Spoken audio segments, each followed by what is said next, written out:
나 주의 도움 받고자 주 예수님께 빕니다. 그 구원 허락하시사 날 받아주소서. 내 모습 이대로 주 받아주소서.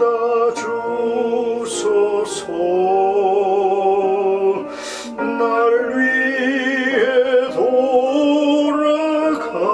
돌아가신 주 날 받아주소서.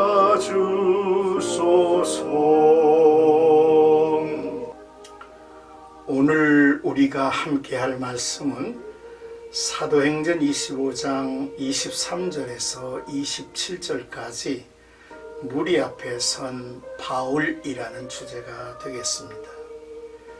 총독 베스도는 아그리빠 왕 앞에 사도 바울을 끌어내어 신문을 합니다. 하지만 그 자리는 신문의 자리라기보다는 왕의 환영 만찬의 자리같이 보입니다. 그러나 바울은 하나님께서 자기를 통해 어떤 선한 일을 일으키고 있는지를 알리고 있습니다. 자, 먼저 23절을 보면 총독들과 임금들 앞에 끌려가는 바울의 모습이죠. 이튿날 아그리빠 왕과 그의 이복 여동생 베니게는 마치 부부처럼 위엄을 갖추고 등장을 했습니다. 이들의 뒤를 군 지휘관들과 도시의 유지와 명사들이 따랐습니다. 아그리빠 왕이 부친의 죽음으로 인생을 배웠다면 총독의 접근 자리에 나가며 그토록 과시와 허세를 부리지 않았을 것입니다. 베스도의 명으로 바울을 데려왔습니다. 베스도는 연회석에서 유대인들과 바울의 일을 담론으로 삼고자 했는지 모릅니다. 그러나 바울의 재판은 베스도에 의해서 이미 끝나 있었습니다. 놀라운 일은 이들의 불의한 행위가 하나님이 뜻하신 일을 이루고 있음을 보여준다는 거죠. 바울은 이 자리에서 자신을 변론하면서 복음을 전할 기회를 얻습니다. 이는 내가 이방인과 임금들과 이스라엘 자손들에게도 복음을 전할 그릇이라 하시던 주님의 말씀의 성취입니다. 또 너희가 나로 말미암아 총독들과 임금들 앞에 끌려가리니 이는 그들과 이방인들에게 증거가 되게 하려 함이라 던 주님의 말씀이 성취되는 또 하나의 현장이 되고 있습니다.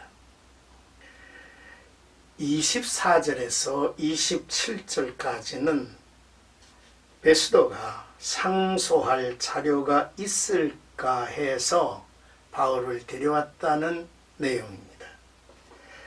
베스도는 바울을 지목하며 아그리빠 왕과 모인 사람들에게 그동안 죄수 바울을 살펴본 바를 설명했습니다. 유대인들이 예루살렘에서 그리고 여기 가이사라에까지 와서 살려두지 못할 자라고 청원하고 소동하나 내가 보기에는 죽일 죄를 범한 일이 없었다고 했습니다.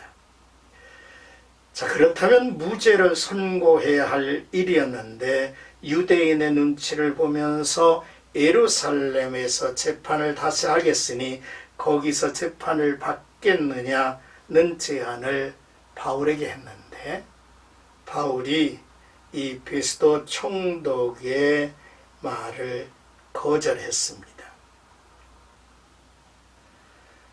그리고 로마 시민권자인 바울이 로마 황제께 상소하였으므로 그를 로마로 보낼 것이라 판결했다고 설명했죠.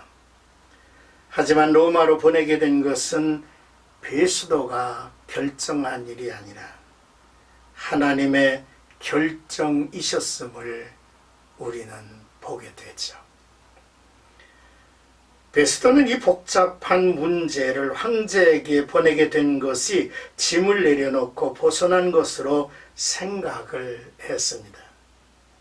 그러나 상소할 자료가 없어 고민하게 되었고 죄목도 밝히지 않고 보내는 것이 무리한 일임을 왕에게 밝혔습니다. 만약 이 일이 잘못되면 직무유기와 통치력의 무능으로 비춰지고 로마 시민을 죄목도 밝히지 않고 2년이나 구류한 일에 책임을 질 수도 있는 일이었기 때문이죠. 자, 오늘 본문의 말씀을 보면서 첫째, 아그리빠 왕은 아그리빠 1세처럼 위세를 떨며 백성들에게 칭송받기를 좋아한 인물 같습니다. 그러나 부친 아그리빠 1세의 그 죽음을 통해서 저가 교훈을 받았다면 아마 그의 모습은 달라졌을 것입니다. 왜냐하면 그의 아버지가 화려한 왕복을 입고 백성들의 효유하면서 이제 영광을 하나님 앞에 돌리지 아니하고 스스로에게 돌리다가 벌레가 먹혀 죽은 사실을 성경은 기록하고 있기 때문입니다. 자기를 과시하고 교만한 자가 돼서는 안 됩니다. 예수님처럼 스스로 종이 되어 섬기는 모습을 우리는 본받아야 되겠죠. 또 이제 둘째로 세상사 엉키는 건 많고 구해도 해결되지 않는 막막함이 참 많습니다. 기대하던 방향이 아닌 다른 길로 치닫고 있다는 당황스러움에 낙심도 됩니다. 하지만 세상의 모든 일들이 우연으로 돌아가는 것은 없습니다. 하나님의 통치의 손 안에서 펼쳐지는 모든 일이라는 사실을 우리는 믿어야 합니다. 오늘 우리는 바울을 봅니다. 그의 삶의 모든 순간이 잘 안 되는 것 같이 진행되지만 하나님이 미리 말씀하신 복음을 증언할 기회를 저에게 만들어 주시기 때문이죠. 바울은 아그리빠 왕에게 복음을 전할 절호의 기회를 얻은 것이죠. 사랑하는 생각가족 여러분, 오늘 우리는 이 험악한 세상에서 참 전후좌우가 문제로 애워싸움을 당할 때가 많이 있어요. 그러나 이러한 문제 때문에 우리는 낙심하지 않습니다. 하나님을 향해서 선하신 인도하심을 기대하고 또 그분의 손길을 믿기 때문이죠. 오늘 한날의 삶이 주 안에서 복된 하루가 되시기를 축복합니다.